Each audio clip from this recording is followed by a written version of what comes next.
Welcome to the Nerdist Podcast number 822.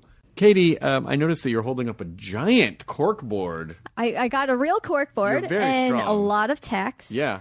And my fingers really hurt. You know. Well, I appreciate but, your commitment. Yep. Okay. So I got for this one, I got Max Rubenstein writes, I'm a 16-year-old high schooler in Atlanta, Georgia. About 10 months ago, I started a nonprofit called Game Givers. Game Givers' mission is to make children's experiences undergoing treatment in hospitals around the globe easier by providing new and used video games to children's hospitals.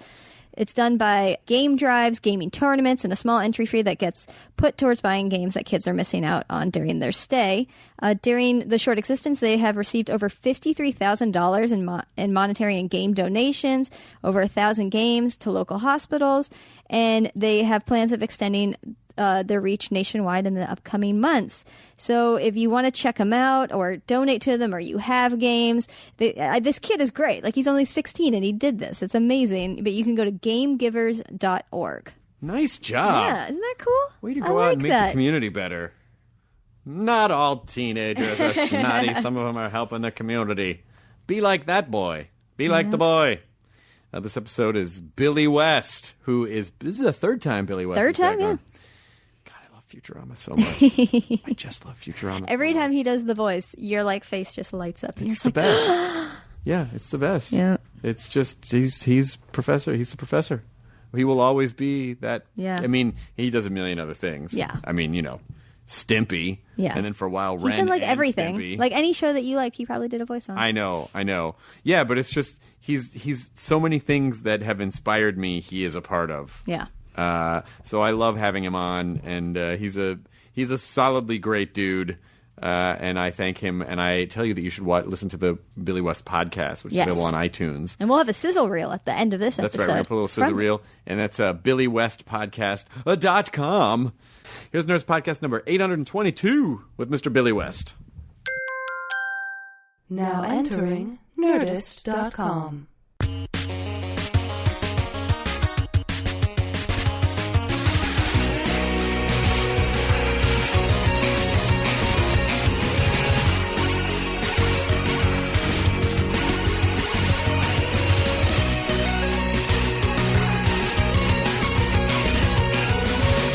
You're in the new podcast room now.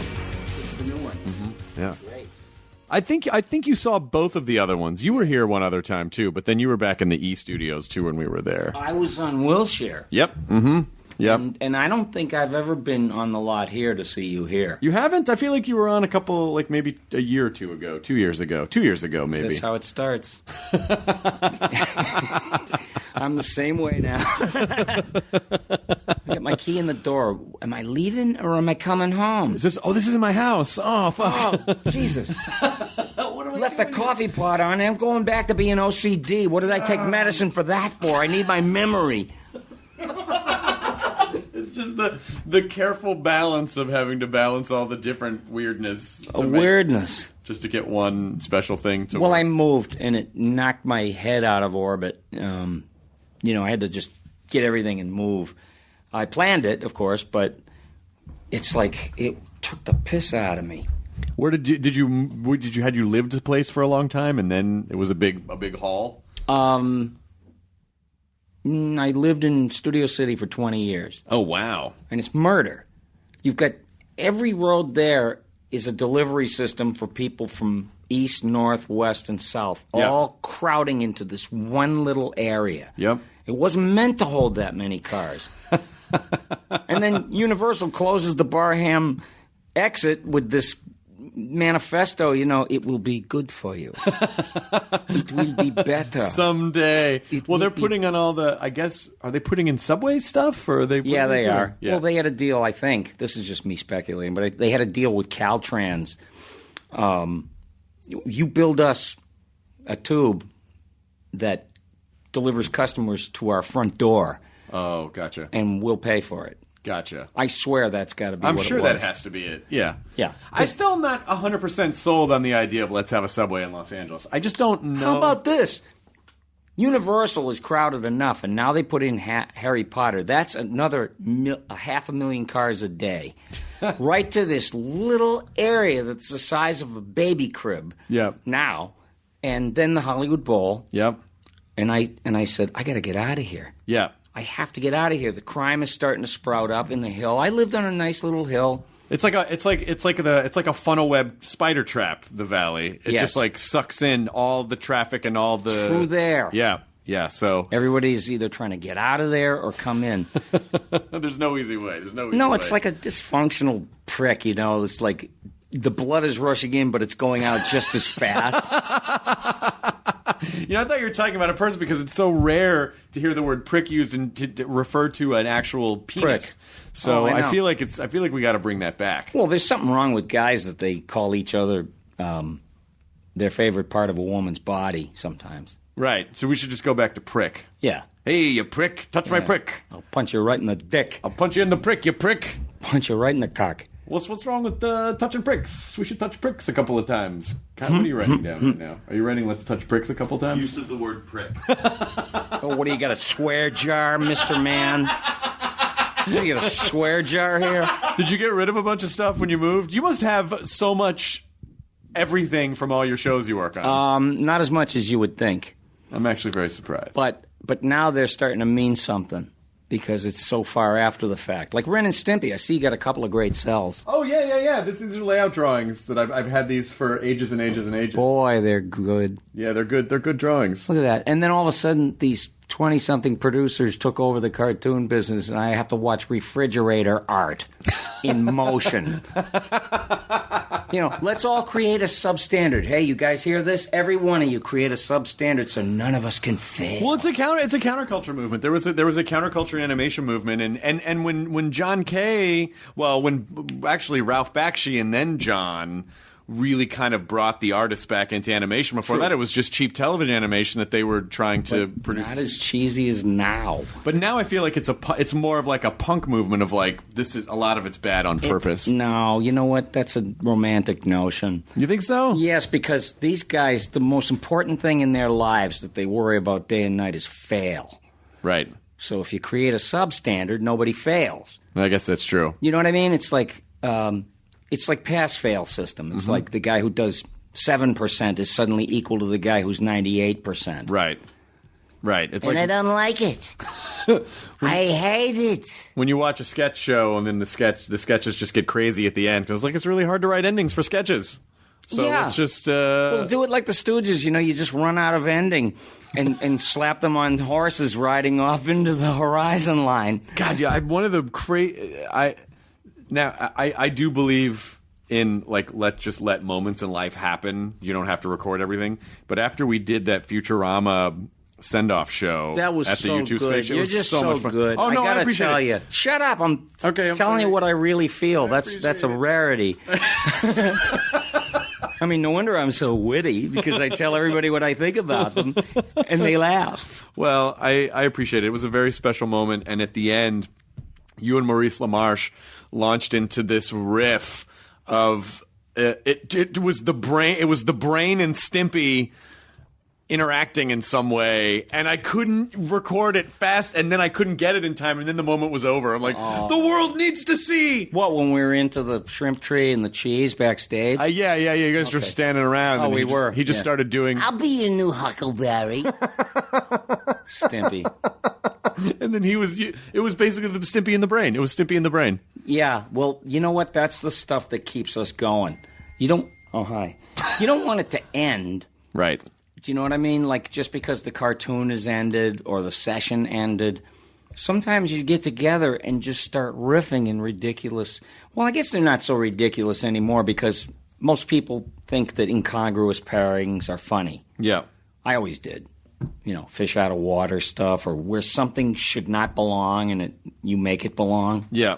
I on that note, I really just keep hoping that someone like Netflix goes, we'll do Futurama again. I feel like Futurama has to be the unkillable show that keeps coming back no matter what. Yeah. I was just reading a text. What was it? I'm sorry, I was doodling. Somebody, it's got a threat tone to it. Uh-oh. Yeah, wait. We now bring you to the text. Hey, do you have any glasses? Listen to this. One happy face at a time. Lens crafters. Basically, you want to see if this is a threatening text. Please confirm.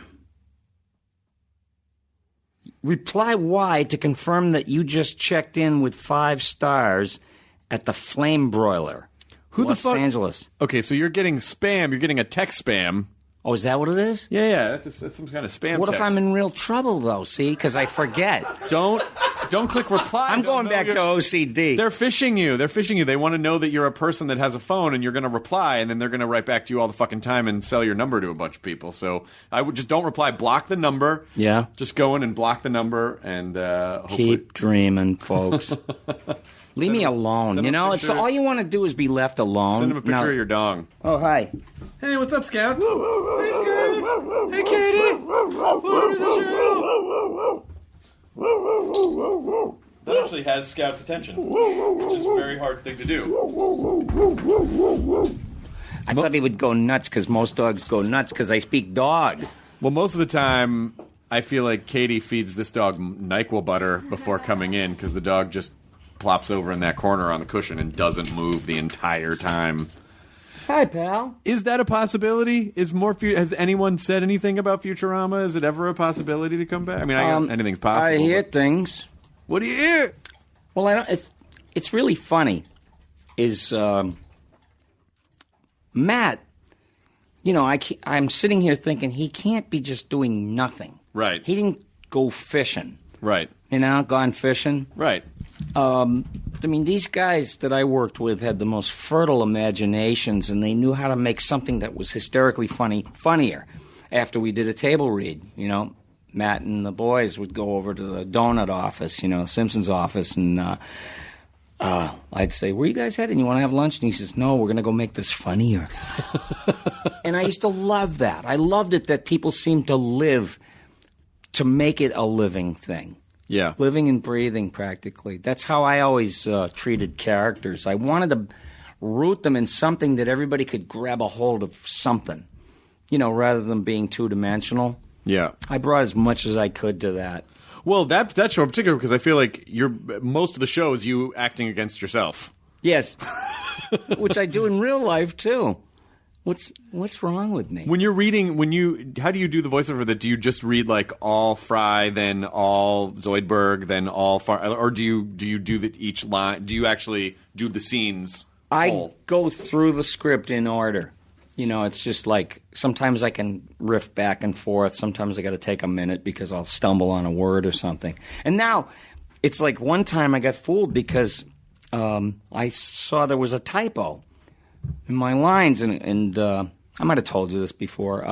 The other character goes, "Hey, Fry, I heard beer makes you stupid." And he goes, "No, it doesn't." You know, I'll be whatever I want to do. They invented their own language. Do you know what I mean? Not only did they invent their own language, but I was trying to track that secret code, the symbols, the glyphs that appear. Apparently, and they change. Like, people will kind of figure out what they say, and then it changes, and then someone has to do another cryptography thing to unlock, okay, this is what this means now in later Don't seasons. ask me. That stuff is so over my head. I hated math in school, but for some reason, physics makes sense to me. You know? That we're learning about gravitational waves. And how we could skip over times, and that everything that ever happened in the universe and everything that will ever happen are existing around each other. So that makes perfect sense. That makes perfect sense to me. Too bad we're a billion years too late. You know, other planets already discovered it.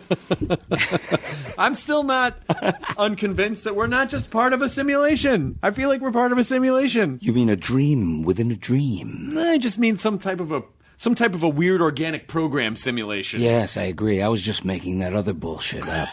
Well, I kind of am too, because who fucking knows? Yeah, but... And we'll never know. And we'll never know unless you ask Stephen Hawking. But even he probably... Fuck off. You suck. Don't try to figure this out.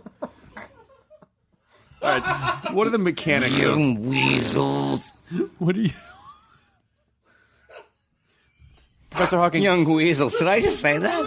What What are Young wizard. What are the mechanics of that voice? You really want to know? Yeah.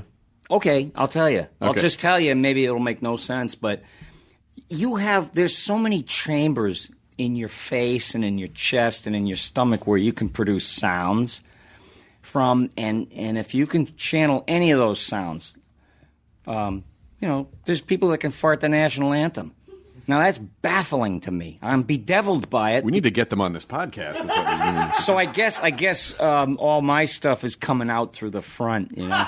I feel like you've discovered, it's like, Billy West has discovered more sound chambers in his body than most Americans. You must be like 92%. No, Frank Welker. Frank Welker. Can use every chamber in his goddamn body. I never saw anything like him. I really haven't.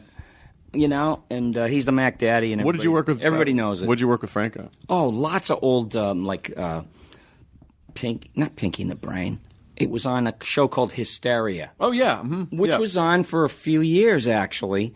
And it was to teach history that would make it fun where, it's just like, there's an arc to each story instead of just cold, hard facts about, they'd have George Burns playing Jefferson or something, or Jay Leno, you know what I mean? Right. This was in the 90s, Oh, sure. right? I went out to the farmhouse where the help was. And, yeah.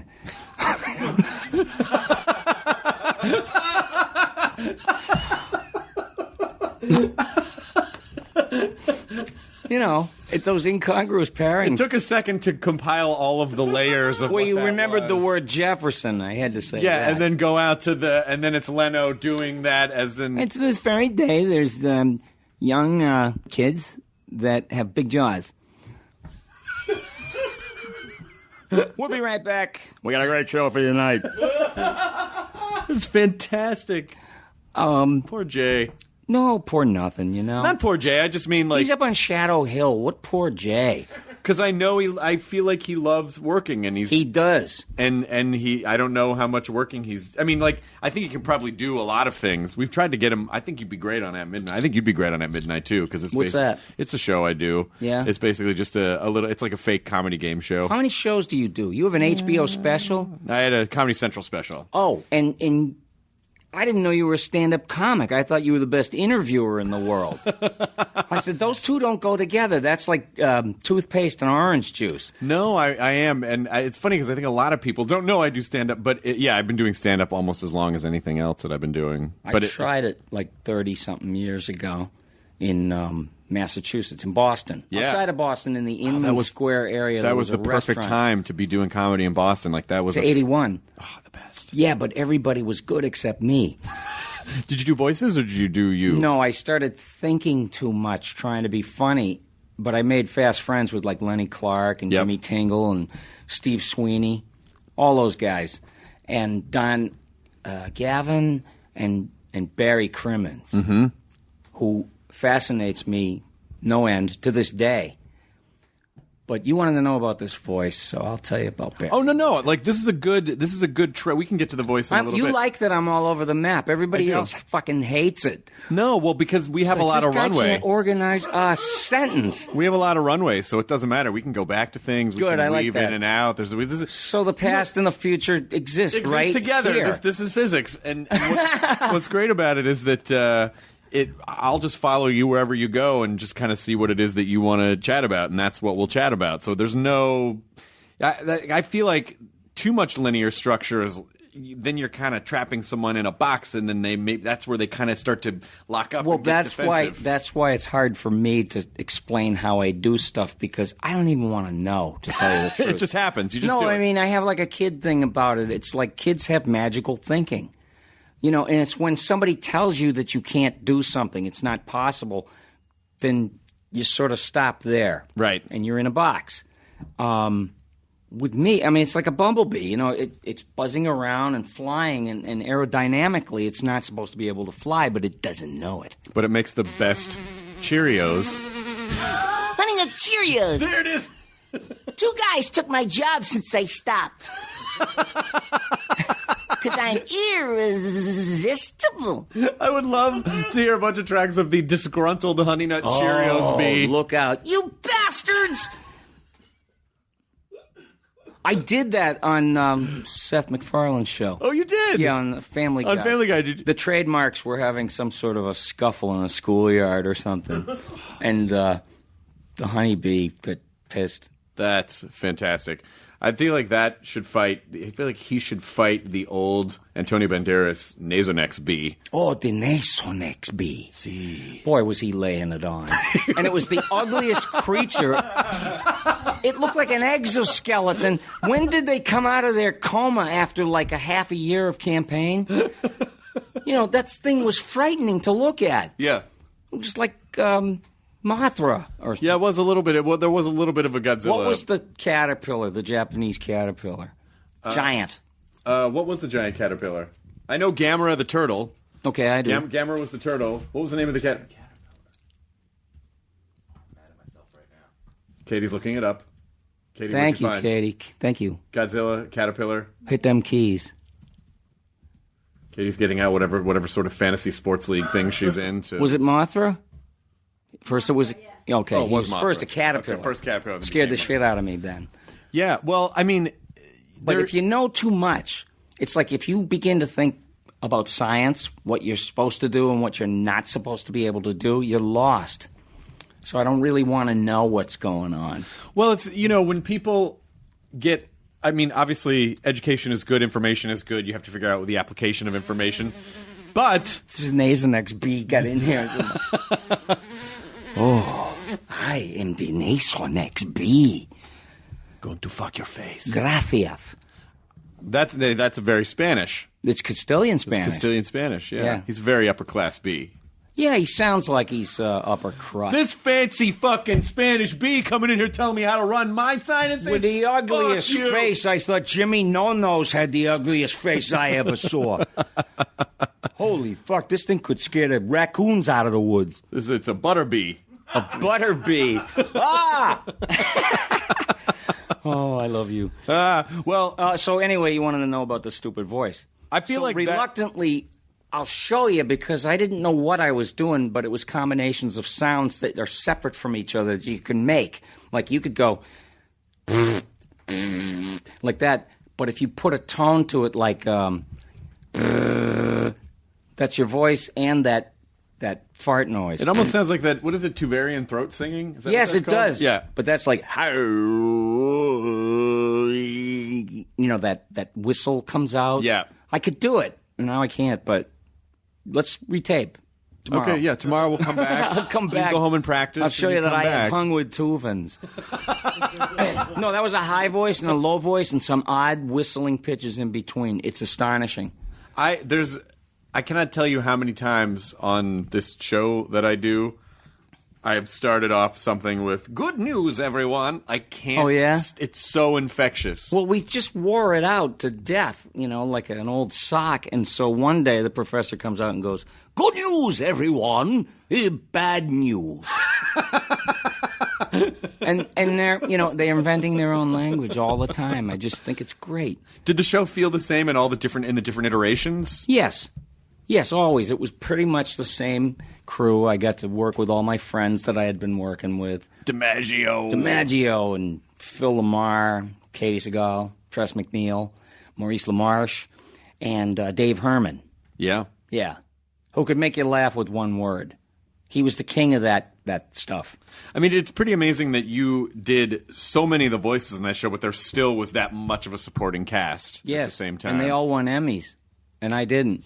Oh, no. Yeah, I know. Oh, no. You know what? Fuck it. No. If I take the stakes away from everybody, I can never get disappointed. Right. And then one day you might be serendipitously surprised that they want to give you a lifetime achievement. Oh, you mean you're going to spend more than 7 minutes on me? That's what I'm waiting for. I'm up there. I just turned 64. What? In April. That's crazy. I know. Huh? How you feel? Like homemade shit sometimes. No, I'm doing okay for an old Is there geezer. store-bought shit? I feel like all shit is technically homemade. I don't know. Yes, the Japanese were trying to figure out how to make shit so they could make meat out of it. And then put it in a vending machine. Right. I'm sure there's vending machine shit somewhere in Tokyo, like outside of a subway station. You must be able to buy just poop. Konnichiwa. Just. I'm sorry. No, that's all right. What's the weirdest thing that's happened to you this year so far? Now that you just turned 64, like what was the weirdest thing that happened to you in the last year of your life? Losing my balance. Yeah, you mean like your You got to physical go to balance? a gym and work on your balance because things begin to happen to you. You know, it's the beginning of your body trying to betray you, and you got to beat it to the punch, Right? If you can. It's weird. You got to. I always said you'd have to spend the rest of your life doing battle with the guy you swore you'd never be. You know what I mean? This arch nemesis in your head that you've created. Yes. That ultimately is a lot of who you this are. old guy with like mildew on his head, you know, like algae spots. It's growing mushrooms. You know, these guys, I've seen them. It looks blue-green on the top of their heads. You've seen people with algae on their head. You've seen it. I mean, I've seen These lesions, you know, and it's like, it's too late. Don't do anything. That's it. Don't even wear a hat. Don't even. What are you going to do? How can you stop it? You can't. It's just, you know, mushroom power. So you have to, you know, you got to do a little bit of exercise. You got to work out. You got to eat well. You got to do all those things that you didn't want to do when you were younger because they're not that fun. But everything I do now, this is being honest, is the rewards of a totally misspent youth. I had no interest in academia. I used to have to go to church. I knew the Mass in Latin. I probably talked about that with you once. Did we talk about that? I think. Because I went to Catholic high school, so I had to know all I had to know all the paternosters and the... That ooga booga. Yeah. You know, never touch a girl between her legs. Ecclesiastes, chapter 3, verse 1. John's letter to the Corinthians says, always enter through the back door. Yeah. So I want to tell you that noise. The noise will not wait anymore. Shall no longer wait. But don't you feel like you've been able to live this life of? I mean, do you think you've kind of gotten to lead this extended adolescence through most of your life, just with absolutely. But I wouldn't be suited for anything else. I was learning how to imitate radiators when my friends in last year junior high, were getting laid. Yeah. You know, I mean, I was like, you know, and clank, clank, clank, clank. I wasn't like Fred Newman, the noise guy, or the other guy. Michael Winslow? I wasn't like that. I was so peripheral in what fascinated me, and one of them was that artificial larynx sound. Right. When I was a kid, I heard it. I was about 6 or 5, and there was something noise coming out of the other side of a restaurant that my mom took me to. And I hear it. And I went, what is that? Mom, what is that? And she said, she happened to know. It's one of those artificial larynx, you know, because he had cancer, Bell Telephone artificial larynx. And I said, I got to get one of those. I was like going nuts until one day I found one in Vegas. You just bought it? I just bought it. I said, how much? The guy goes, I don't know, $5. You know, because I saw it in the window of a pawn shop. It was like pistolero, guitar, gold pieces, you know, watches, prosthetic leg. Prosthetic leg? You mean somebody came in there and pawned their leg so they could go over to the frontier and get the $3.95 special roast beef dinner? I'll be back.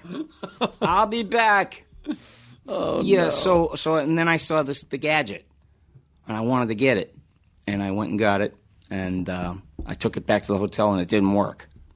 I said, of course it didn't work. Cheap pawn shop larynx machine? No, it's not. It was built to last forever. You just have to have no voice for it to activate. Yeah, so I'm going like, intruder alert. Intruder alert. And reference nothing. to a classic video game. And nothing. So I wouldn't give up, and I would get into that, you know, Stephen Hawking. You know, it's like his comedy would be sit-down comedy. Yeah. Okay. Because you do stand-up. I do stand-up, yeah. You understand technically the I stand-up. Yeah, I understand the mechanics of it. Like there was. And his comedy, I mean, it would be like, do you know the difference between the comedian and the cotangent? What? The comedian tells jokes.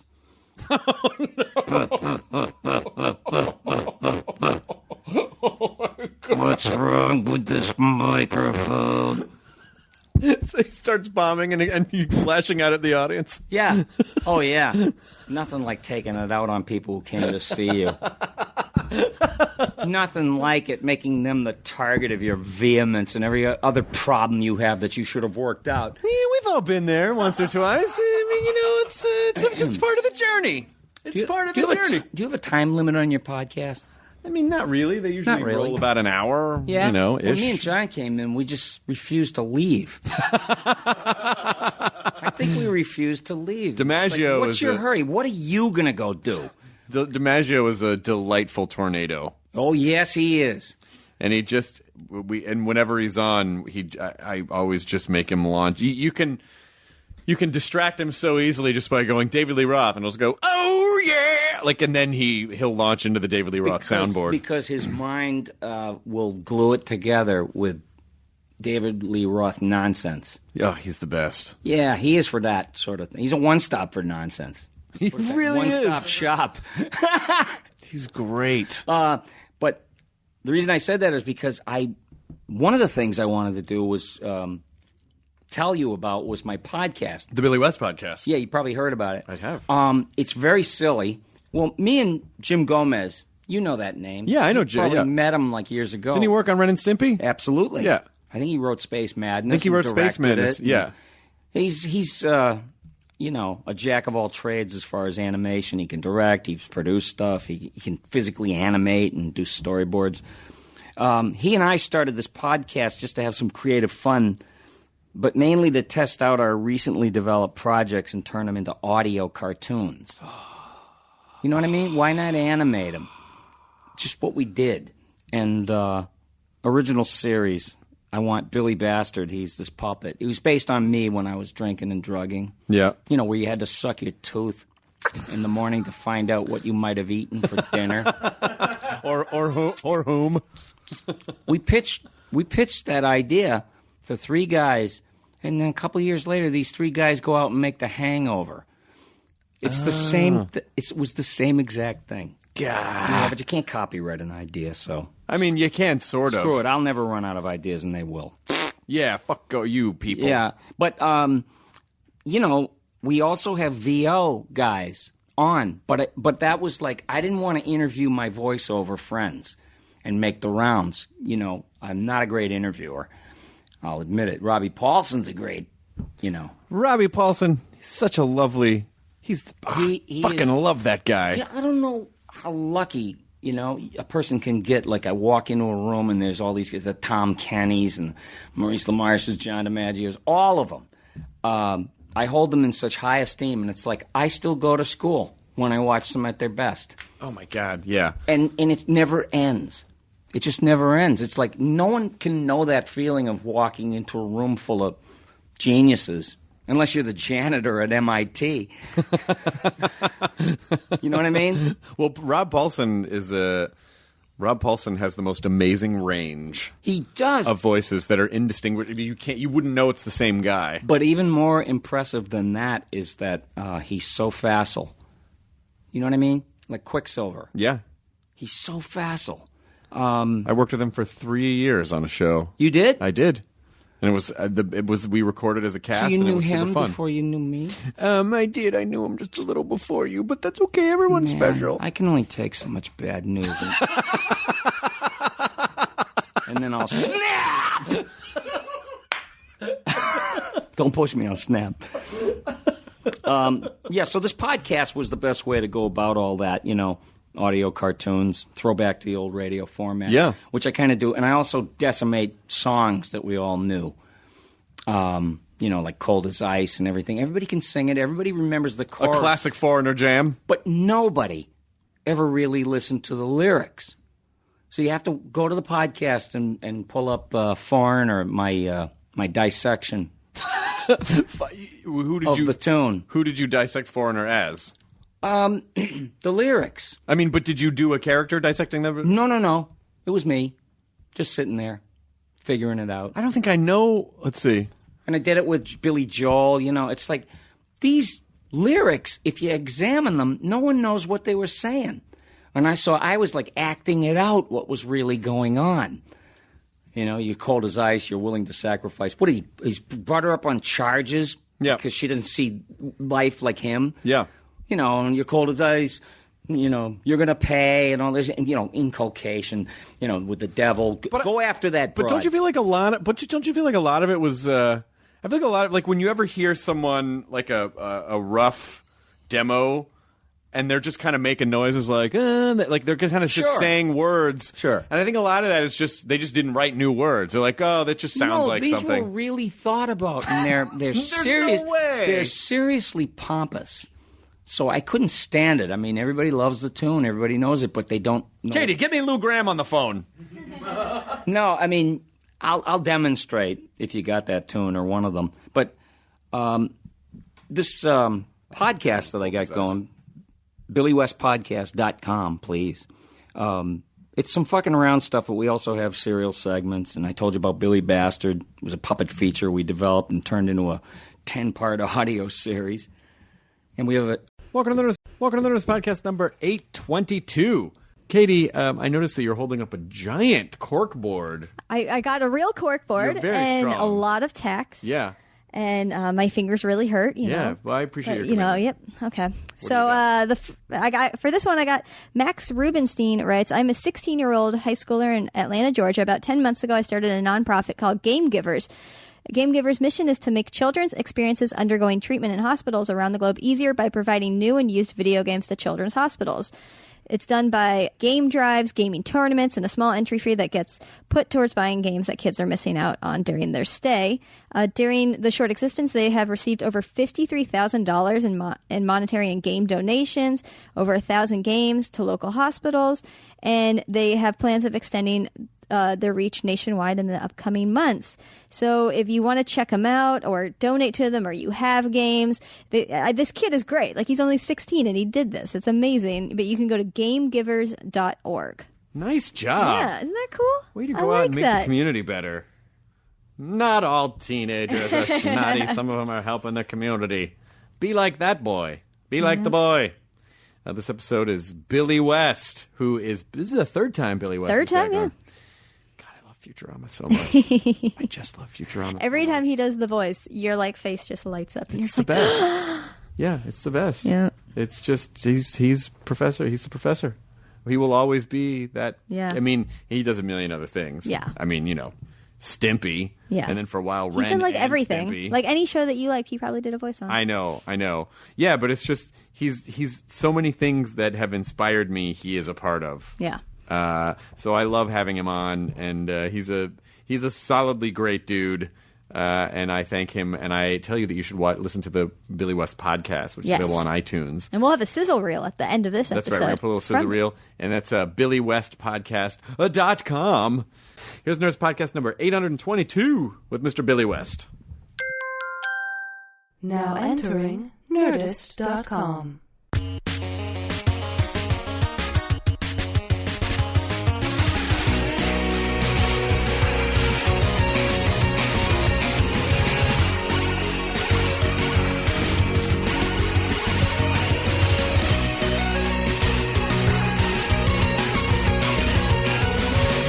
You're in the new podcast room now. This is the new one. Yeah. Great. I think you saw both of the other ones. You were here one other time too, but then you were back in the E studios too when we were there. I was on Wilshire. Yep. Mm-hmm. Yep. And I don't think I've ever been on the lot here to see you here. You haven't? I feel like you were on a couple, like maybe a year or two ago. 2 years ago. 2 years ago, maybe. That's how it starts. I'm the same way now. I got my key in the door. Am I leaving or am I coming home? This is in my house. Oh, fuck. Oh, Jesus. Left the coffee pot on and I'm going back to being OCD. What did I take medicine for that for? I need my memory. That's what I write about mostly, is talk about people that were in my regular life, like my neighbor over in Studio City and two old biddies that used to come down and keep asking me if I was okay. Why do they think you were not okay? That's what old women do. Why don't you fix your collar? They're like Judge Judy. Close your mouth. Look at me when I'm talking. Don't look at your shoes. You know, it's like that. It's like they've never stopped being second grade school teachers, you know? You know what, though? I kind of understand it because already, you know, I look at teenagers now and I'm like, God damn it, you don't know. You don't know what But you're it's true. doing. You don't know. Like my dad said to me, it was true. It was true. We didn't know anything. But you think you know stuff. Yeah, and then you go, those little fucking 20-year-olds. I know what you're saying.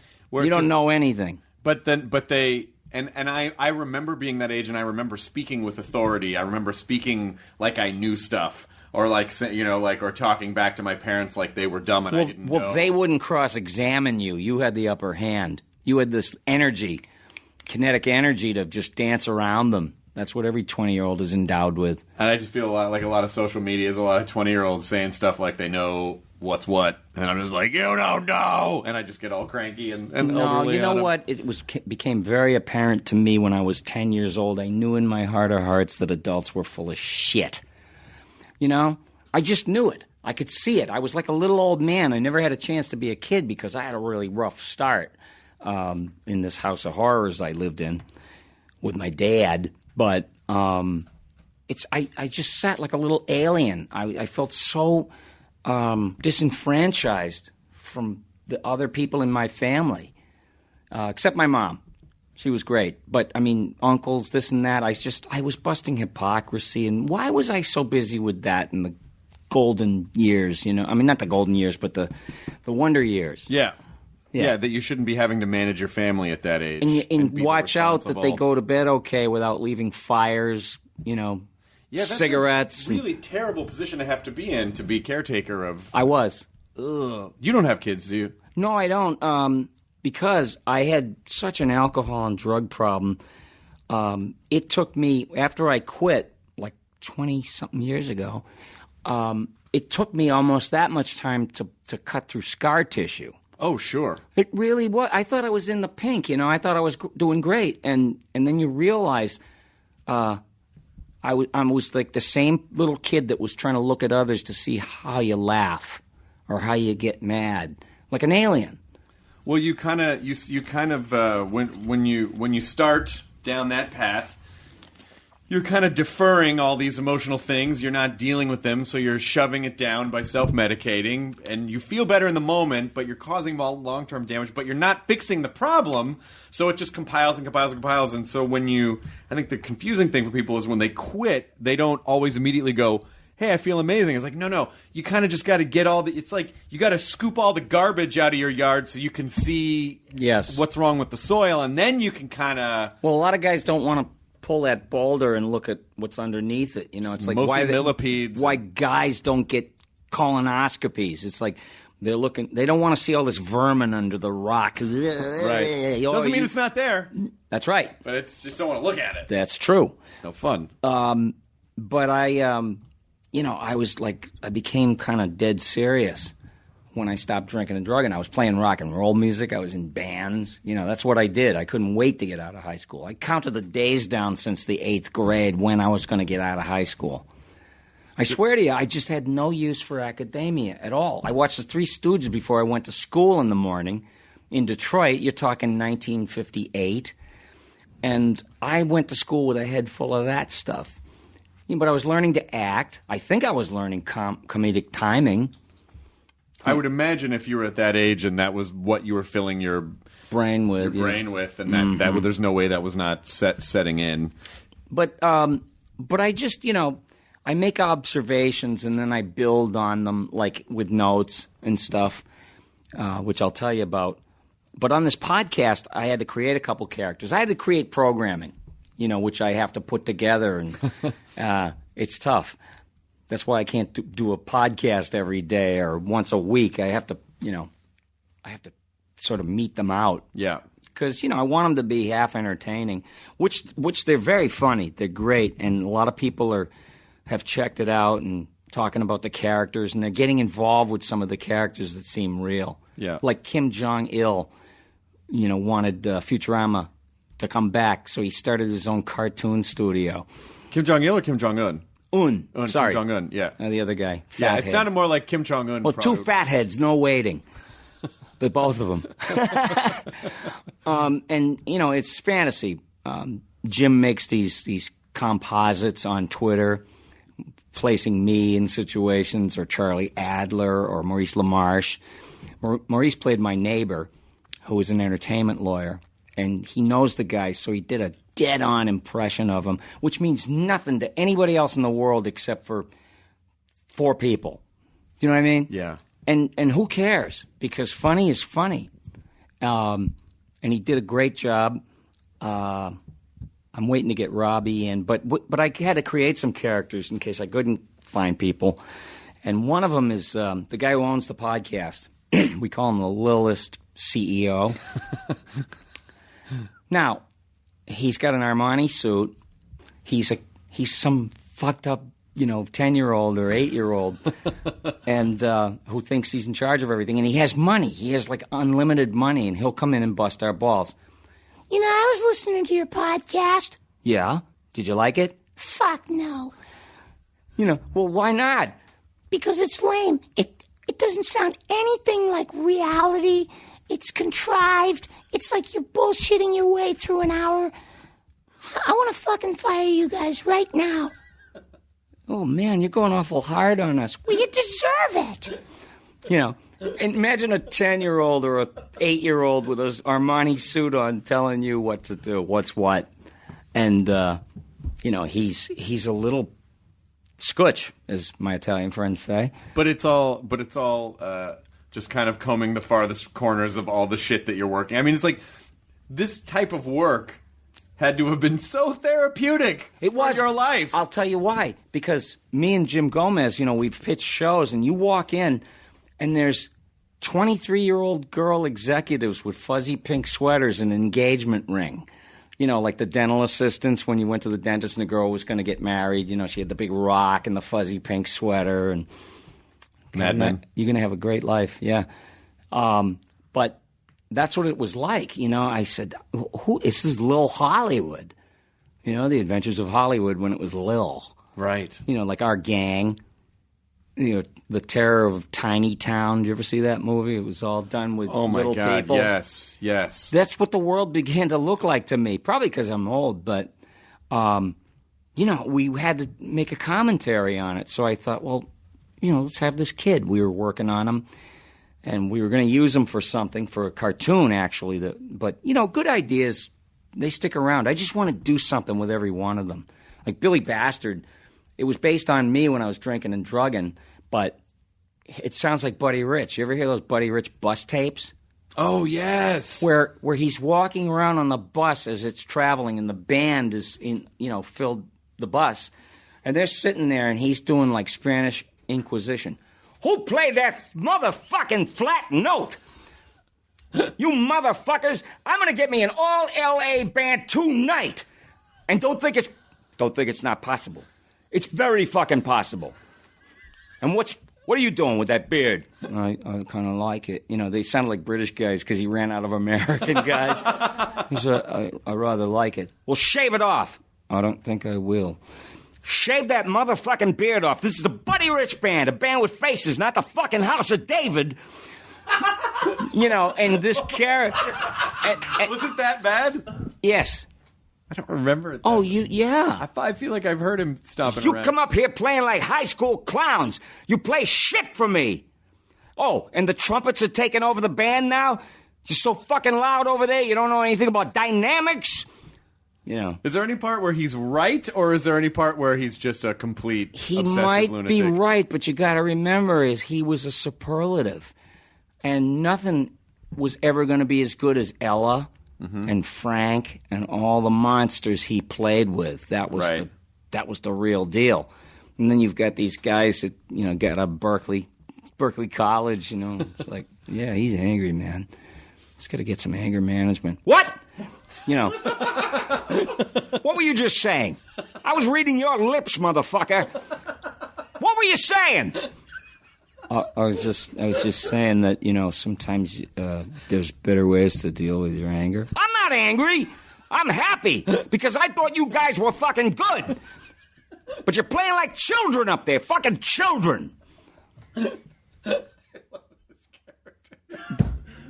but I had to tone them down because I didn't want the podcast to be totally profane or anything. Of course. Because I did all the dirty stuff on the Stern Show, you know? Right. I mean, the blue stuff, we ran wild. You know, it was like every day you were incurring the wrath of certain people, and most people got it, you know. But we used to be free with the lingo. But we never swore, though. That's the thing. You couldn't before. People thought we did. Now we can, but you couldn't. But I mean, before. I made up my own words, you know, like Robin was fighting with one of my characters or something, and I said, it was Red from the Tube Bar. I just brought him out of mothballs and put him there, you know. Robin, I love that Robin. What? She black? Oh! You know, and then she would say, listen, you old racist, you know, you vajunt. And this was suddenly profane. This was profanity to a lot of these stiffs out there. These goody-goodies. What are you doing listening to the Howard Stern Show? For God's sakes, it's the Grand Central Station of Waha. How is vajunt not part of our vernacular? I hope it is. No, actually, I don't. Because I was an old school gentleman. I treated women like gentlemen, except when I was drunk. But I never hit any of them, or I'd always turn it inward at myself because I was angry at myself. Yeah, I read the feminist books the minute I got out of high school because I was watching women, you know, walking around painter's pants and hobnail boots, and I didn't have much of a problem with it. Although I was old-fashioned and my ideas about women were formulated in the 50s. So you know. But I wanted to know what it was all about when they say, don't hold the fucking door for me. You know, so I started reading Germaine Greer and Marilyn French. All of these. I know you can't believe it, but I wanted to know what the hell was going on. This was a cultural movement. And, you know, I was just unaware. Did you learn? I did learn. Oh, that's good. I did learn. But see, there's no greater fascist than the newly empowered. Do you know what I mean? You mean when you got... Then it's overkill. You know, then it's, you know, our group. You get together and you have a group, and then you get a microphone, and then you get interviewed on TV, and now you're happening, and people get mic disease. And another thing! You know, we got to end our segment now. No! And they get, like, crazy, you know? Off with his head! Me? I can't... I'm a talking head. I can't have off with my head. Was the Stern Show fun? What? Was the Stern Show fun? Yes. It was so fun to be there and laughing like that. I felt like I was high. You can laugh. I don't know if you've ever laughed that hard where you cross the time-space continuum. Right, where you start seeing... And your ribs hurt and then they don't hurt and you feel like you're high. You know, it was that kind of avalanche of, you know, wit and, you know, rebel stuff. Yeah. You know, he knew you can't fuck with art. You can't fuck with the form unless you know it inside and out. It's like Jeff Beck playing guitar. He knows the 12-bar blues inside and out. So now what do? Fuck with it. And that's what you watch him play and you see what you get, you know. But Stern knew radio inside and out. And he was also a program director and his own newsman, I guess. But he was like he did it all. He's like a one-man band, and then he got Robin. But he sat there and says, okay, if I've taken this much trouble to go out there and I can't make a statement, I have to fight every myopic program director and producer or whatever in radio. He says, I'm going to do it. You know, and so he's like all of us. You know, there's a time where, hey, it's cold out there alone, and you got to lay your balls on the line, you know. But it was fun. More than fun. Well, that's why I think all of the copycats that followed once he started getting famous was really interesting because it was basically a lot of the language without the substance. Mm-hmm. So it's sort of like what you were saying. Is like he knew the form really well, so he could fuck with it. But it was a complete piece. You know, it was perfect. I didn't even want to be part of it, to tell you the truth, because I thought it was a perfect situation as far as new comedy. Yeah. On the radio, you know, people saying stuff that you never You never could say. I was in radio in Boston like in 1981, and we had to play romper room as far as language went. Oh, yeah, of course. Yeah, because you'd get your ass kicked. Did you leave the show? I don't know. I left, yeah. Yeah, because there was no money in it for me. Right. Howard was an anomaly. You know, there's only like one or two other guys that made like unbelievable money. Right. And Howard earned it. He lit his own fireworks and worked it, and yet he happened to be better than everybody else. So there was like no contest. But there was always the Rush Limbaughs that didn't even fit in the same category, but they made fortunes. You know what I mean? Right. But we just try to make people laugh. Howard was like, you know, I don't give a damn if an impression is dead on. I want it to be funny. You know, so I would always keep that in mind. Yeah, what difference does it make if you're dead on or not? You know, you're going to be a footnote in voiceover history if you mimic characters forever. You know. Well, yeah, it's not like any of Dana Carvey's impressions were dead on. He just captured the essence of something. That's right. And Gilbert has boiled down somebody to a noise. Do you know what I mean? He'd say, I was duck hunting the other day, and I ran into a flock of David Brenners. And he's got these geese flying across the sky going, wah, wah, wah, wah, wah. Gilbert made me laugh so hard. Oh, my God. I was on his podcast, and we were talking about old Hollywood, particularly Stooges. Oh, I'm going to do it the next time I go to New York. That's great. Oh, please give him my best. Well, you were talking about old Stooges? Yeah. Who's his favorite Stooge? I don't know if we ever got to that, but we broke it down. We spectrum analyzed this whole Stooge thing. Because Stimpy was Larry, basically. Yep. So was Larry your favorite? Larry came to be my favorite because everybody could do Moe and everybody could do Curly. But no one gave a damn about Larry. And I started fixating on him because I was one of those people that devoured the Stooges. You know, it's like the guy who loves lobster so much he keeps sucking on the legs, right, looking for something more. He'll even stoop to the green tamale inside of a lobster, you know, just to keep the game going. And I was like that, you know. It was OCD and ADHD. I found out I just had that, you know. Did you? I found out last year or so. Oh, for real? Yeah, and it's like I told my friends, hey, guess what? I got that stupid ADHD. And they said, you paid someone to tell you that? And then you said, what were we talking about? Yeah, exactly. Oh, my God. Hey, a beetle! The medicine ain't working. It doesn't. Were you ever worried that, like, if I medicate, it's going to take down some of the edge off my character? I worried in the beginning because it was suggested, because I was born with chronic low-level depression. I was diagnosed for it. So I never had many happy days, no matter what. Even if my life was going great, there was the sword of Damocles. You know, my speech would be staggered. I'd run out of breath, and I'd have these little twinges of something I did wrong 20 years ago. You know, like, ooh. And you're not supposed to hang on like that, like an Akita, you know, to somebody's leg. This guy said, well, I'm going to put you on some depressants, low dose for now. And I said, let me ask you something. Yes. That's what he sounds like. Yes. And, yes.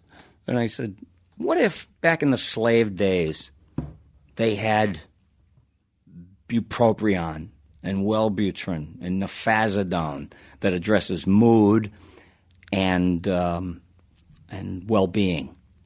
You know, puts you at ease, so you're not like going out of your mind at odds with yourself right there in your head. What if it was around during slave days and here these slaves were out there? How could you express anything except just, you know, being beaten down and tortured and everything? Well, they invented the true American art form, which was 12-bar blues. They sung out their pain, you know? And I said, what if you had all this stuff back then and you gave it to them and they were okay with it? You know, I don't know. But what did he say? But he said, that's a very interesting question. I said, well, you know what I mean. I mean, would the House of Blues be standing there today where a bunch of white guys in three-piece suits are having jambalaya and crawfish and they're looking up at these black icons, you know, having no idea who any of them are? And, you know, he said, well, I've had people tell me, they were creative people, that they were doing the best work of their career because they were focused. Right. And that helped, and taking the pressure off of this depression that makes you just squirm day and night. Which probably, kind of feels like you don't want to get out of bed, you don't want to do anything, it's just too overwhelming to focus. If they had this stuff, Van Gogh would have 2 ears still. It's possible. You know what I mean? I think about history. And since everything that has ever happened and everything that ever will happen is right here. That's right. In this room. We've physics. created a millionth of it. But yeah, I took some notes. That's what I told you. I don't have an act, but I took some notes. I saw the most amazing thing yesterday, and I bet you know about it. What? Tom Kenny sent me an invite to go to this little Mexican place over near Glendale, I think, Victory. Okay. And a huge crowd is there. And I had a feeling it would be because it was the 5 blind boys of Mississippi.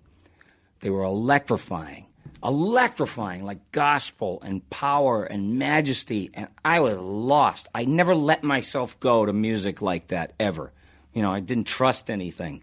Didn't trust anybody. So Tom Kenny knows about the coolest stuff. Oh, yeah, but my friend Eddie Gordetsky, you must know him. I don't know Eddie. Eddie's his name is in the credits as producer for so many hit comedies, He was with Chuck Lorre. Oh, okay. On all those shows, and then he created Mom, pretty much. Oh, gotcha. Okay. And that's a killer show. Yeah. But me and him were bums like 30 years ago, working at a radio station in Boston. We were as high as rats, and we'd be lying out back, like near Fenway Park, and we'd look up at the sky, and I'd say, "Oh, the sky is blue. It's fucking blue. I know it is fucking blue. This is not brown, so it must be blue." Coke, rap, barking tuna. Yep. Swimming up the hallway.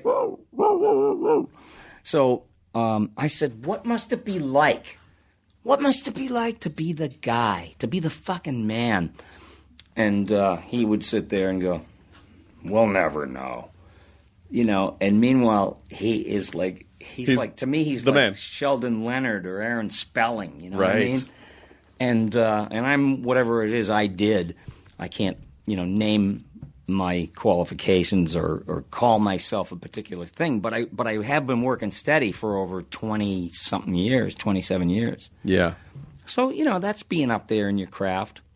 I mean, it's hard to – you get so used to – rejection or putting out fires, or that when things actually start going well, it can be a little hard to recognize. But you leave the ground suddenly and you don't know what the hell to do. It's like the runners that trained with rocks on their back. Right. Once they were off, their feet must have felt like they left the ground. Yeah.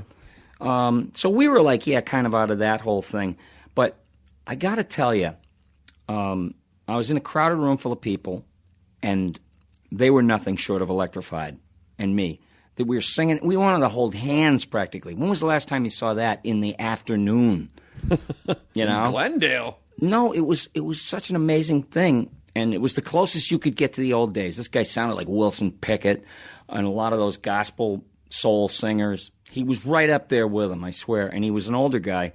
So he's one of the real McCoys, and I was so filled with joy and love after experiencing this show. Because he was out there. I mean, this was real, Mr. Hardwick. Let me tell you. It was like, my God is a good God. Sing with me, y'all. And it set me on fire. And he's spreading this, it could have been me, that man in the wheelchair with no feet. And the singer spread this message of love and light to as many people as he could, so it set us on fire. And did you take that away with you? Yes, I was filled with all the good things that are important in life that you let go of because of how you're forced to behave in crowds of people that is relentless. Right. It just turns you into a rat. Well, most of that's self-imposed. I have that, though. I'm bad at, when I get near people, like if I'm at a restaurant and there's people sitting right next to me, I talk really quiet because I feel so. And I can't help it. I get loud. I can't help it because I get on this crusade or whatever it is. My thing is that there's no way people don't recognize you. They go, you sound just like people do, because they're so familiar with Philip J. Fry that who's just like you, just a little higher. Yes, like when I was 25, right, which is what I did. But I went out in the world And instead of like trying to spread joy and love and everything, I picked hell. Studio City Ralph's. I was filled with good cheer and benevolence and love for all mankind till I parked the car. Somebody comes up, stuffs his car in between me and another car, and opens the goddamn door into the side of my car. I wanted to have my own gospel meeting right there. You know, it's like, if you... Everybody sing. My God, everybody sing. Come on, clap your hands. Come on, clap your hands. Now, wait a minute. God's going to kick your ass. God's going to give you cancer. I got me a pushcart, and I'm going to demolish your car because God is going to end your life. You know, I was preaching like the guy, except for I was on the wrong team. You know, and it was like, you know. Did you confront this man? I just, you know, it was in my mind to do these things. That's how I fought every battle, is I had to make it somehow enjoyable for me, man's inhumanity to man.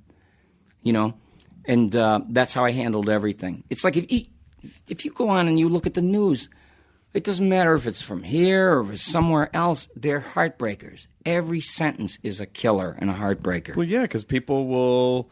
It's fear-mongering because people will watch if they feel like their lives are at stake or if there are horrible things that they... You know, there are horrible things in the world. There are also good things in the world. But a lot of people still deserve a shopping cart into the side of their car with me commandeering it. An eye for an eye, an Armageddon for denting my car. You godless, bloodless, apathetic fuck. You know. Oh, that was just Billy West. He was just in the parking lot. Yeah. Well, I had a crowd, you know. Yeah, brother. Have you ever been in a situation where you're able to use the voices to an advantage? No. Really? No, because the opposite happens. You're embarrassing them. There's no greater pissed off. It's like, you know, the fifth level of hell. Right. Or P7, you know, in a supermarket or whatever. It's low. And once they get embarrassed or they're looking around like and they don't understand where the fuck you're coming from, they get all mad. Get all crazy and start screaming at you. You fucking freak. You fucking freak. What are you doing? You know, all I did was ding your car. Oh, suddenly I'm a bad man. Does that make me a bad man, you fucking freak?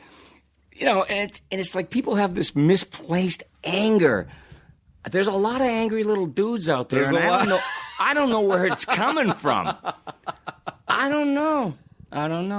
There's a lot of angry dudes. Little dudes. There's a lot of angry little out dudes there. Yeah, it's like if you go on the computer and you'll look up something totally out of left field, like the ladies' home sodality for flower growing and tips, you know. Yeah. Horticulture. Yeah. Floral culture, whatever. And they'll be on there like little spinsters, you know, it sounds like to me, and they'll be like, I planted my azaleas today, and they came out exactly like the picture on the label, and they were great. Well, mine was geraniums, and they were beautiful. And then the next post says, fuck you. You know, a lot of angry little dudes. Well, because there's a lot of people that need to express a lot of emotions, and they know that they can do it without having to be accountable for it. So... It's, you know. Yeah, but you know what it is I can't let go. I still have a part of D, you know, in OCD. I think D never quite went away. Right. So. You focus on it? Yeah, I focus on it. But it's this driving need to make it something that I can live with, you know, in my head. You know, creating scenarios and stuff. I was always like this little daydreamer. You know, I lived in my own world, and I was the president of it because my house was like The Shining, you know. Right. Daddy's home. You know, it was like that. And, you know, I became hyper vigilant because of that stuff. I could tell you what kind of a night I was in for by the sound of the key in the door. Oh, yeah. Or the door closing on a car up the street. I could tell you whether Dad A was coming home or Dad B. Children are incredibly perceptive about that Right, stuff. and you have a sixth sense developing. It's out of to survive. Fear. Survival, yeah, and you become so hyper vigilant. But that helped me with studying like sounds. My whole world was a sonic world. It bedeviled me if I heard a cyclotron, when I was a kid. I'd go up to the railroad tracks and there'd be a power generator emitting this frequency of like 3 notes or 4. And I would just, I know this sounds ridiculously crazy, but I would lie down next to it. And I could feel it, and I would start there trying to figure it out. That's where all that comes from. And I use that in the Stephen Hawking thing. Did it, who do you see as the closest to, all these characters, all these characterizations, they must be aspects of things that you are expressing. Well, I love playing like Zapp Brannigan because he's like this big friggin' lout in high school that I never could be. I was always the kid that got the last piece of cake with a thumbprint in it. Right. They'd all come barreling in. They didn't even want to eat food. There was a cake, fucking cake, like flanks of them. And I thought, those guys grew up to be Zapp Brannigan, and with a little tiny, tiny bit of success, it was like, Kif, alert the men. I've made it with a woman. Yeah, And the Zoidberg thing was just, I told you before favorite. About those 2 marble-mouthed guys in theater. George Jessel, host and a Toastmaster in the 30s. He had these things, You know the definition of a smartass? A fellow that can sit in an ice cream cone and tell you what flavor it is. And then there was Lou Jacoby, who was in the first Arthur. Right. He leans into Dudley Moore and he goes, what's it like to have all that money? It doesn't suck. He's in the flower. He's the flower shop guy. Yes. And there was something cool about the way they talked. It sounded like they had meat dripping off their face. So when I saw Zoidberg, that was a perfect way to portray it. But I got to get back to this for a second. Do you have an audible version of like this podcast highlights, like a sizzle reel? Our show? Did you get that? No, of my podcast. Of your show? Yeah, I don't know if we did. I think you did. Glenn Schwartz, you know that name? I know Glenn Schwartz, yeah. Well, he sent it to you. Well, he probably sent it to Deb. All right, you got it from bring me Deb. the one they call Deb. Now! But yeah, role-playing is really important in my life because I can get out a lot of stuff. It leaves once I embody it. Absolutely. Any news? Did you find it? Eep. Eep. Oh, I wish I was dead. Do you want to... I'm sitting here with... I'm sitting here with the great Chris Hardwick and his supporting crew, and I got egg on my face. I broke both arms and legs, right now because you said there's no sample of the stupid. We'll get it and we can drop it in. It's a great show. If you can do it later, I would really appreciate it. Well, this isn't live, so we can just do it and drop it in.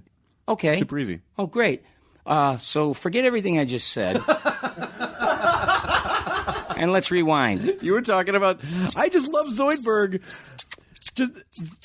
I'm rewinding. Zoidberg is just... Even though there's no tape anymore. He's endless optimism. He's even though he doesn't really know or understand anything, he's just pure optimism. But it came from great pain, and it's like occupying a higher moral ground, except that he's a mooch. Right. You know what I mean? It came from great pain, this, hooray, I'm popular. And then the fascist comes out when he's newly empowered, like I said earlier, and he's like, now I'm the popular one. That's what that whole thing meant to me, like newly empowered groups, alcoholic nuns get together and it's like, ha! Now who's a drunk? A super drunk. And I love God. It's like Hillary Clinton. She's beginning to sound like an empress. I don't know on what galaxy, but she's like, and we are gonna win this thing. And you, Flash Gordon, you shall be imprisoned. Exactly. What was her name? The Queen Ming? Oh, she's just like that, though. I can't remember. It's the Attack of the Giant Pantsuit. Well, if there was one movie that needed to be remade, it was Flash Gordon. They really did not nail it the first time. No, they didn't. They really did not nail it. No, you got to get Hillary, when she's doing the talk show circuit afterwards. And she'd be like, kiss my ring! Jen, you fucked! When you see me, avert your eyes! Yeah, she sounded like a shrill school teacher the first time out when she was running for president. So now it's just like this imperious tone. Yeah. Yeah. Do you... That pantsuit, though. The hen suit. I always call it my aunts, and when my mom started wearing pantsuits, I said, oh, y'all got your hen suits on today, don't you? How did that go over? Not good. Not good. No. Humor is not appreciated at home. What are you working on right now besides the podcast? Are you juggling shows? I finished up the 7D for Kids Disney, and I was playing Bashful. Yeah. Yeah. And the 70 This Dwarves. Yes. 7D is a new take on the Seven Dwarves, and it's a really great show. You get the same writers that were doing Pinky and the Brain and Tiny Toons, Sherry Stoner. You know, these are genius writers, and they're so funny, and the show is fresh. When somebody says do a kids show, I'm like, oh, I can feel the oxygen leaving the room. You know, I can just see this pandering, and make sure you enunciate every single word or the kids won't get it. It's funny. I listened to a lot of mishmash when I was a kid, and I understood every single word. Didn't you? Yes. You know, why are they, you've got this perfect learning machine, and it's us who fucks them up. You know, like thinking that they're not able to handle basic skills. Right. Without some sort of encouragement, cosmic encouragement from cartoon characters or something. Well, and also, I feel like a lot has been lost in the way of... I feel like so much of that industry got so hyper-focused on, we have to make shows that are just for kids. We need to do all these psychological profiles and make shows that are just for kids. But what you lose by doing that is that the parents don't want to watch those shows because they're mind-numbing. And so you lose that kind of Muppet magic where it's like, hey, we'll all watch these together because there's something for all of us, and we can do this as a family. Well, that was a great idea when it was Rocky and Bullwinkle. Right. You know, because cartoons... were relegated to, like, the animated ghetto by early 60s. You know, they had all that classic Warner Brothers animation, and then they made it cheap went away. for television. But Rocky and Bullwinkle, Jay Ward was smart enough to use the greatest voices available in the world. June Foray. My God, she's like 99 now. Oh, wow. And when I met her, I wouldn't let go of her. I was stunned. I lost my shit when I shook hands with Jeff Beck. It was like I couldn't stop shaking his hand, until he started, like, looking at me. And same thing with her. I said, June, she's the voice actress of the world, She lit the way for all us lunkheads, back in the Ice Age, along with Mel Blanc and Dawes Butler, Don Messick, Paul Frees. But they were all used on Rocky and Bullwinkle. And they came out of the Warner Brothers stuff and Hanna-Barbera. So he had all these fantastic people. So there was something in it for your stupid uncle to enjoy. Right. Like these jokes that might a little bit too sophisticated for somebody my age. But I swear I got them. I really did. I might have been 10 or 9 when I first saw them, but I got everything that was going on. Upsidasium, that new element that could make you fly, or Mount Flatten. There used to be a Jay Ward store in Los Angeles on Sunset Boulevard. The Bullwinkle Emporium. Yeah, and so it was Bullwinkle holding Rocky, and I think the statue might still be there, but now it's like a pet hotel or something. It's not. Yeah, but you used to be able to go there. So who's holding up what? The St. Francis of Assisi or something? Yeah. He's holding up Rocky and Bullwinkle. No, I think the statue might still be there, but I think it's behind a gate. And but you used to be able to go there and buy like Jay Ward. I went in there once and bought a cassette tape, and it was outtakes from certain live shows that the characters were doing. Oh man! And Bill Scott would go to like these theme parks, Six Flags Over Nothing, or I didn't even know where it came from, but he would say, "Isn't that nice, children?" And you heard Peabody in him. He was just hosting, and then you could hear the Bullwinkle in him. And these other guys, it's like, well, there's something you don't see every day. Yeah. What's that? A frog with a jet suit on, or something.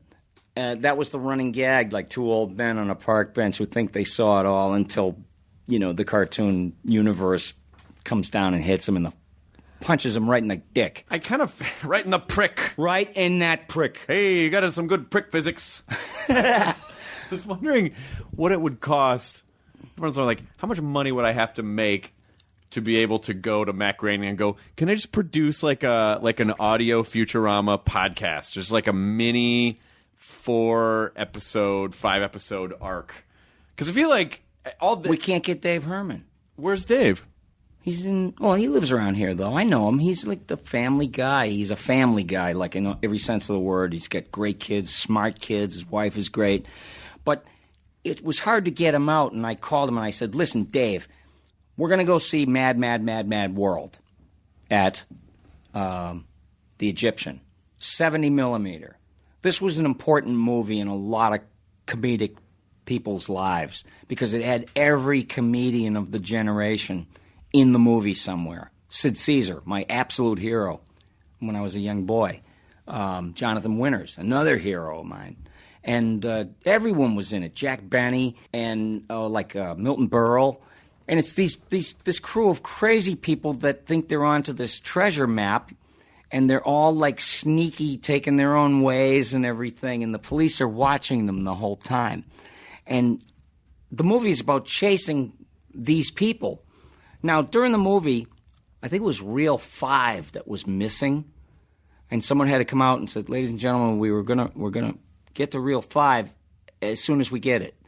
In other words, it was sent without Reel 5. Oh, no. This is a chase where it's an ongoing thing where they're trying to find something. And meanwhile, some poor schlub is hightailing it to Van Nuys to a warehouse to find Reel 5. Oh, no. You know, and I could see him coming back. I'm coming, Mama. I'm coming, Mama. You know, like Dick Shawn.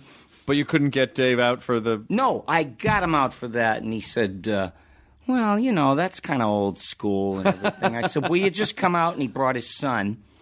And it was me and guys like Andy Paley and I think you know a lot of these guys. Yeah. And he's watching it and he was stunned how funny it was. He was just stunned, you know. Hey, the old school works still. That's why I think you could talk him into coming out.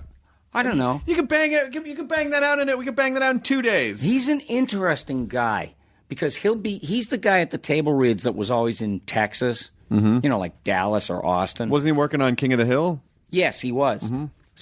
So in the middle of our table read, there was this contraption where we could hear him and he could hear us.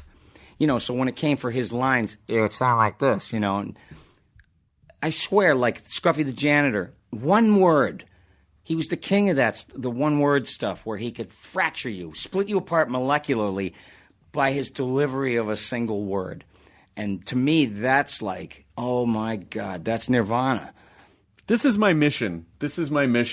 Is to figure out how to produce a Futurama audio miniseries. This is my mission. Yeah? You got the clout. Well, I don't know if that's... What do you got, like... 88 million people that love you? Probably not. I think so. I don't think that's accurate if the internet is to be believed. Now who's the popular one? But... Come on, tell me. Tell me it doesn't feel good. I know that scene you're talking about. Tell me it doesn't feel good. Where Farnsworth goes, come on, everyone, let's all talk to Zoidberg. Like it brilliantly distills. But it's like the balance shift of popularity. But it's like a guy who's walking near a parade, and suddenly one of the float people, all the float people, grab him and hold him in the air. And he'd be like, "Huh? Look at me, but king of the world." What's the one that killed me when you guys go? It's the one where Fry is his own grandfather. Yes, and they go back and is it Truman? I don't know. They're throwing out They're throwing out Zoidberg's innards, and he's so delighted that the president is choking on his gas bladder. Yes, that laid me out. And the equation of how it's possible to be your own grandfather was fascinating. They did the equation. Yeah, they did. How it's possible. I think Bill Wyman had that equation. I think he was his own grandfather. No, for real. I heard something. You can look it up. That's the beauty of living in the future. You look up everything. But Bill Wyman apparently had sex.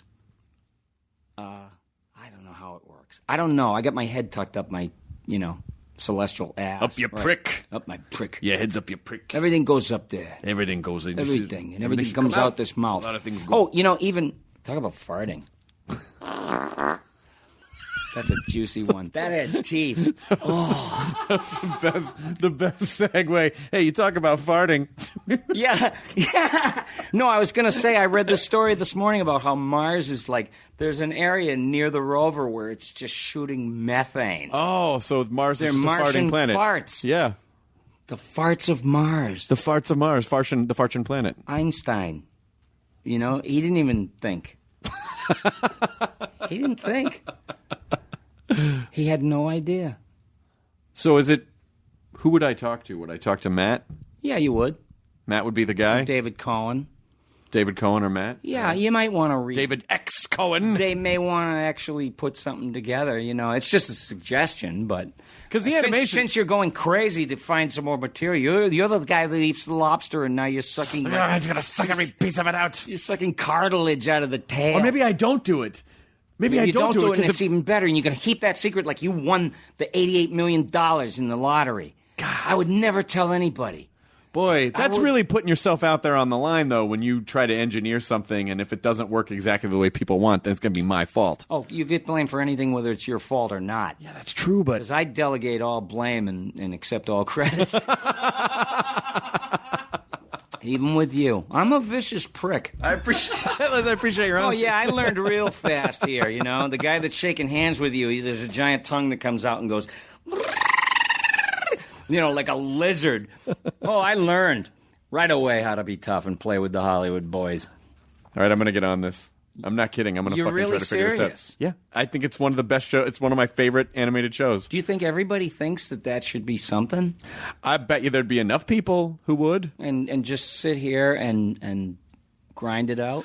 Because I think the way to do it is it's not an extension of what already... I think it happens just kind of... I think you capitalize on the True Detective thing of we're just going to do a limited miniseries. So I think it takes place, within the storyline because I feel like the show ended pretty beautifully. Yeah, I thought it did. I didn't. So you can't do it afterward. You can't do an after. No, not really. But Matt's singled out me and John DiMaggio and Maurice LaMarche. We were up at Universal. It was the premiere episode of the new Simpsons season. This was last year, and he's knee-deep in people that want to talk to him, of course. And he's like the Michael Jordan of animation and stories and programming. But anyway, people are trying to get near him, and then he looks up and he sees me and John and Maurice. We were just waiting to not bother him. You know what I mean? And he said, "Hey, I got to talk to you guys." And I was like, "What?" Came over and he says, I got this thing. And I'm trying to sell it, and he was getting a little vague at that point, which is beautiful to watch somebody like him just go, I don't know, aw, shucks. Yeah. And it was beautiful to see. But he said, but I want you guys to do voices. So. But you don't know what it was. I have no idea. And I don't think it's, like a Quinn Martin production where there's an epilogue to Futurama. Right. You remember those Quinn Martin? Of course. This is the FBI. The Act Streets one. of San Francisco. Yeah, a Quinn Martin production. Epilogue. Yep. And then Police Squad made fun of all that stuff. Of course, Police Squad feasted on the sucked all the lobster juice out of Quinn Martin. Was all the... What a thought. What a thought that he was swimming in the ocean for 150 years and he almost made it, but someone caught him.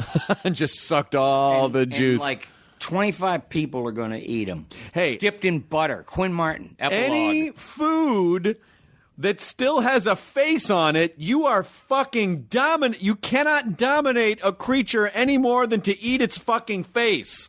That is the most you can dominate a creature. You're talking to a guy that's been vegan for close to 24 years.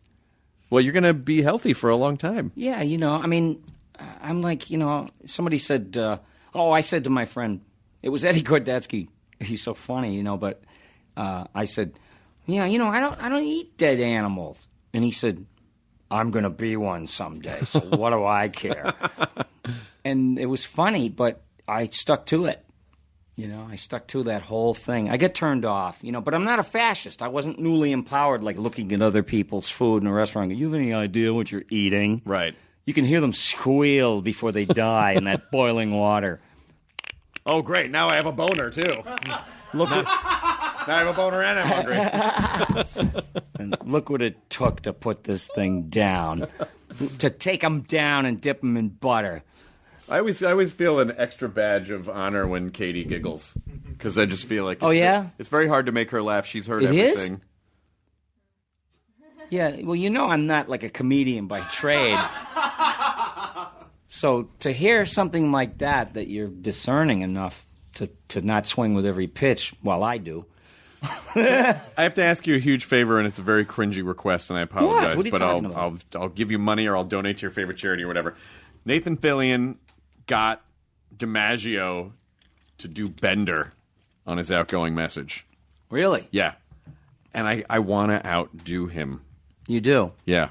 So what would I have to do to build a Futurama scene? Write it. God damn it. Write it. What do I look like? Improvisation? You do. I read what's I read what's put in front of me, Jack. And it's worked for a real long time. I got a formula, see? I got a system. Don't you know? Don't you know? I withdraw my request. No, I'll be glad to do it, but I don't have anything good to say. You know what it is I'm always... And I know you guys get asked to do that all the time. I'm afraid of cliches. I mean, you could just... People pull Fry and Zoidberg, etc., et al. Off of the internet with the memes, Shut up and take my money. Yeah, that's one of the big ones. Answer the phone. I'm sure there's dialogue that people have constructed. Like the Schwarzenegger one? Oh, my friend Jess Harnell, you know him? Yeah, I know who Jess Harnell is. Yeah, he's the best. And I don't know him personally, but I know they're about to go back on tour with the Animaniacs. Yes, and Tress MacNeille and Tress and Robbie, yeah. And Mo, I think, yeah. But, Jesus, it was like, what was I saying about this? It reminded me of these guys. What was I saying? Wait, I got to take some Ritalin. Schwarzenegger. Oh, Schwarzenegger, yeah. Jess Harnell's car had the GPS as Schwarzenegger. Oh, yeah, you had that for when Terminator came out. From every movie. It's like, take it right. And then, you've gone too far. It was so beautiful. I didn't care. I wanted to keep getting lost.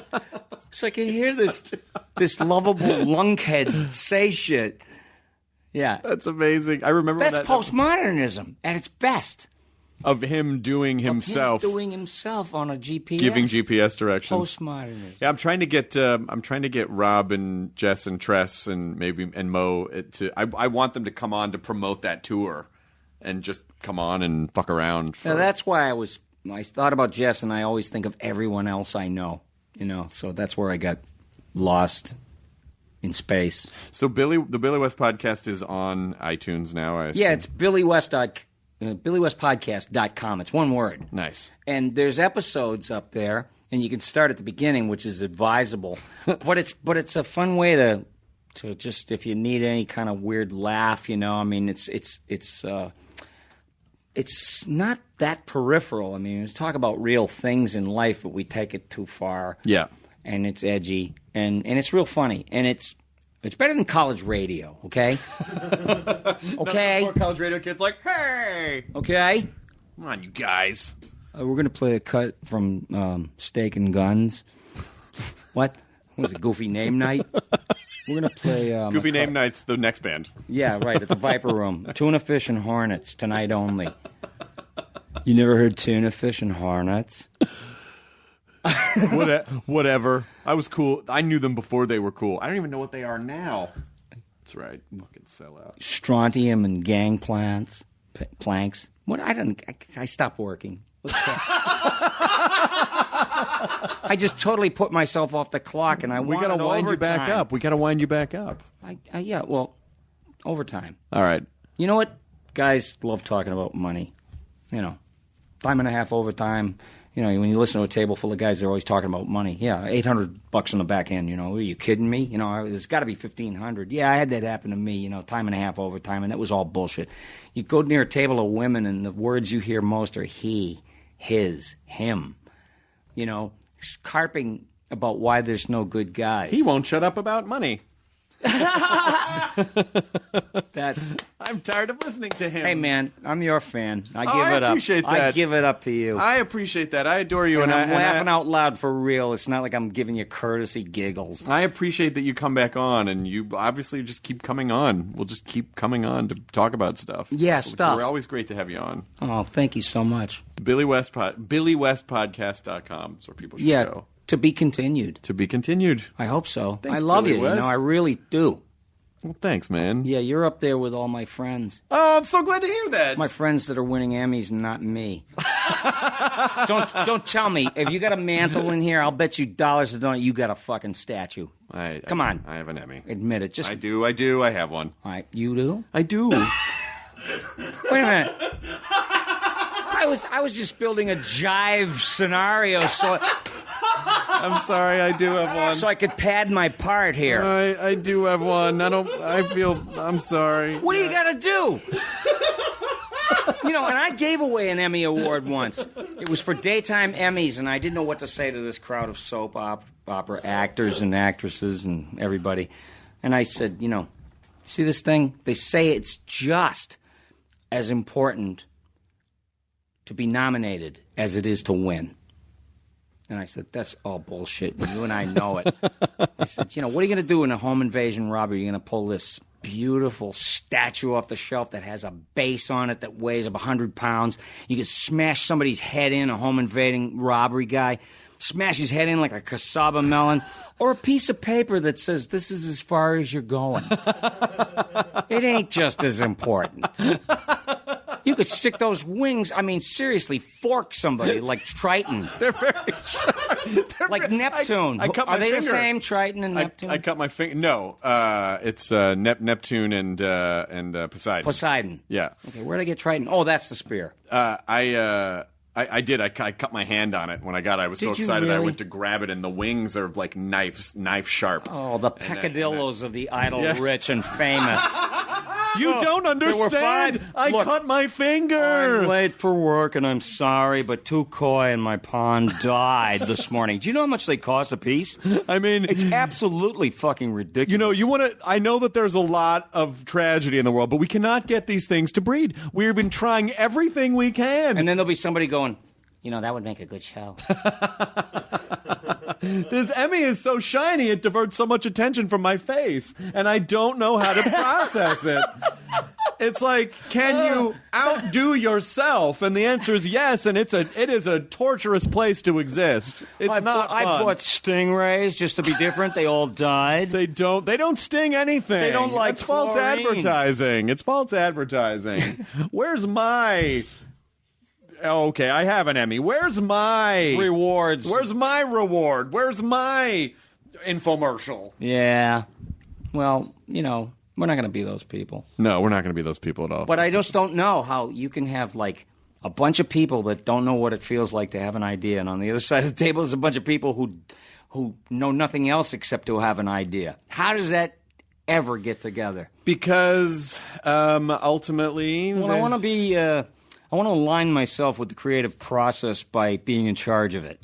Well, it's just that the creative people don't want to have to handle the responsibility. Like, they don't want to have to do that shit because that's true. It's an onerous task, and it's fun. It's not fun. So it's and a symbiotic.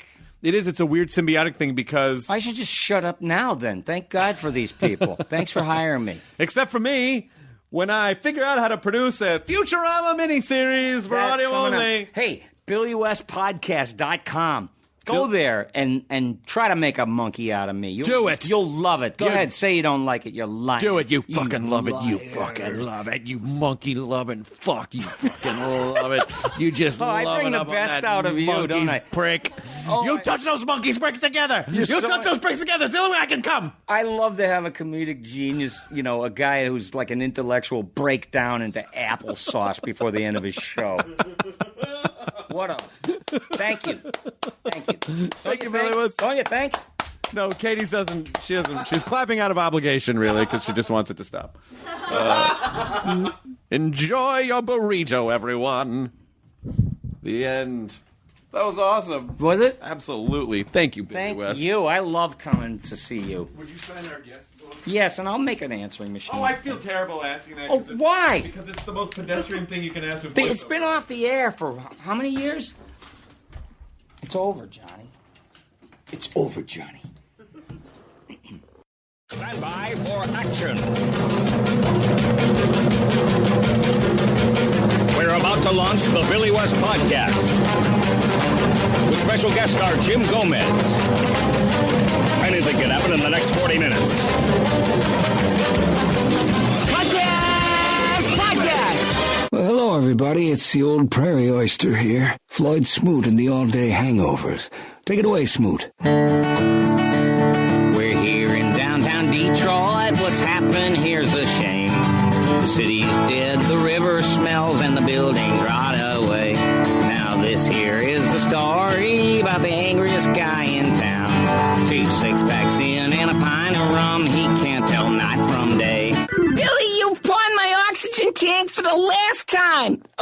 I think my lung collapsed. Immigrate?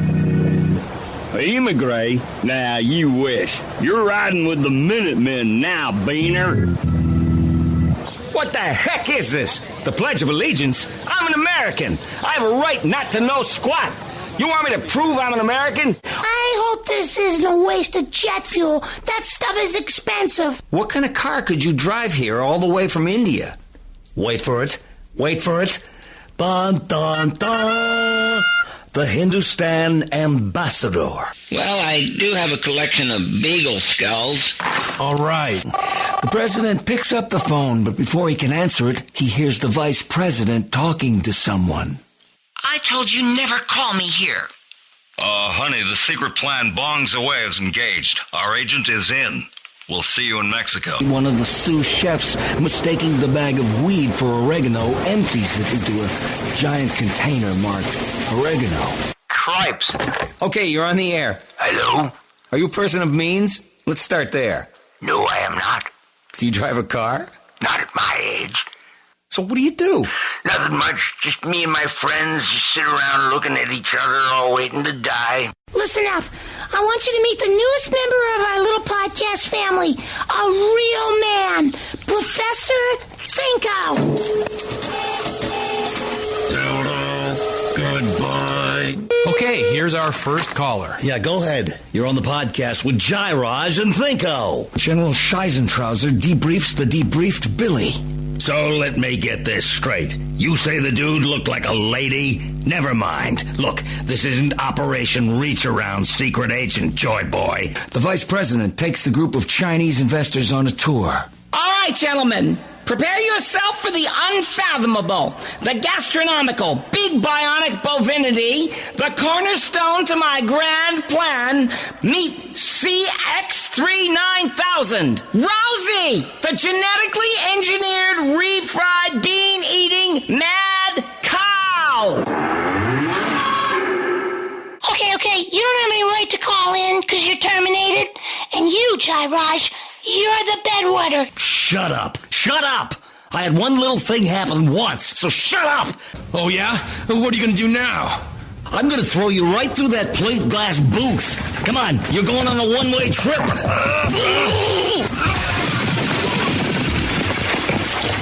I love the sound of breaking glass in the morning. Thinko! You rang. Get him out of here! He's gone berserk! No worries. Let's go, buddy boy. I'm here today. You know why? Oh, yeah. I'm going to have my way. I won and Billy West lost. It's my podcast now. Are you Billy West? No, I'm Jairaj. Access denied. Look, the Jairaj has announced that he was coming here to do an interview with Penn, so please open the door and let me get on with this. No, fuck off. What?